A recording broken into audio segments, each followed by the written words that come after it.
E a USP anunciou a criação de uma comissão que vai analisar os casos de candidatos que se declararem pretos, pardos ou indígenas antes da matrícula acontecer. Para falar sobre isso, volto com Vinícius Serra.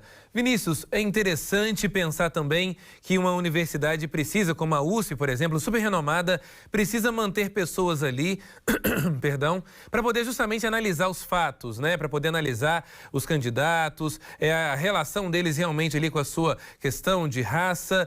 Mas outras mudanças também foram implementadas nesse próximo vestibular. Atualiza para a gente, por favor.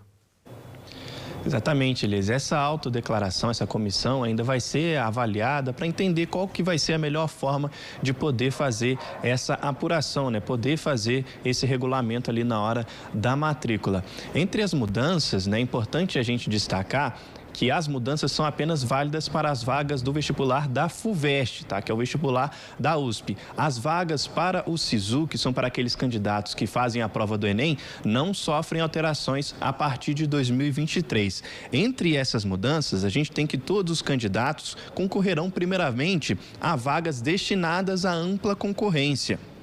Outra mudança também é que os candidatos que, independente da renda e que cursaram integralmente o ensino médio em escolas públicas brasileiras, também vão poder concorrer à política, às vagas, né, de política de ação afirmativa das escolas públicas. E também os candidatos autodeclarados pretos, pardos e indígenas que, independente da renda e que desejarem, claro, podem concorrer às vagas para as destinadas às políticas de ação afirmativa pretos, pardos, indígenas ou PPI, desde que eles tenham também cursado integralmente o ensino médio em escolas públicas. Essas alterações, Elias, têm o objetivo de corrigir eventuais distorções e também ampliar essas possibilidades nas ações de afirmação dessas ações, dessas políticas, né, de ação afirmativas. Ou seja, essas são apenas algumas mudanças que começam a partir do ano que vem, de 2023. E repetindo, só para não ficar dúvida, alteração apenas para o vestibular próprio da USP,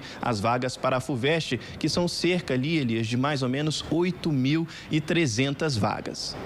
Pois é, Vinícius, é bom os estudantes também ficarem aí atentos, afinal de contas é um momento muito importante e, claro, muitas pessoas acabam querendo, de alguma forma ou de outra, entrar numa universidade como a USP, entrar numa universidade federal também e acabam dando uma declaração não correta, não coerente.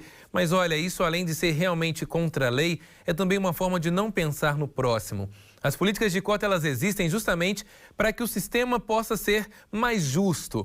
Muitas pessoas são contra as cotas, sejam para indígenas, sejam para negros, ou então para outros, se para pardos, né? Pessoas que realmente aí se encontram dentro e de acordo com as regras de instituições públicas. Mas é importante destacar o seguinte, é fácil você hoje entrar numa universidade pública e perceber o seguinte, como é que pode a maioria do povo brasileiro, maior parte da população brasileira ser formada por povos pretos e quando você vai numa universidade pública, não é muito difícil, na verdade, você encontrar alguém ali de fato que esteja de acordo com essas questões. A minha turma mesmo, Vinícius, eu sempre falo isso. Nós tínhamos ali na minha turma cerca de 30 e poucas pessoas e apenas eu e mais 2 pessoas que eram negras. Ou seja, realmente ainda é muito desigual a presença de pessoas negras em universidades públicas, em instituições. Por isso, é importante sim que projetos como estes aconteçam e que, claro, a consciência de cada um também possa falar mais alto. Mais uma vez, muito obrigado, Vinícius.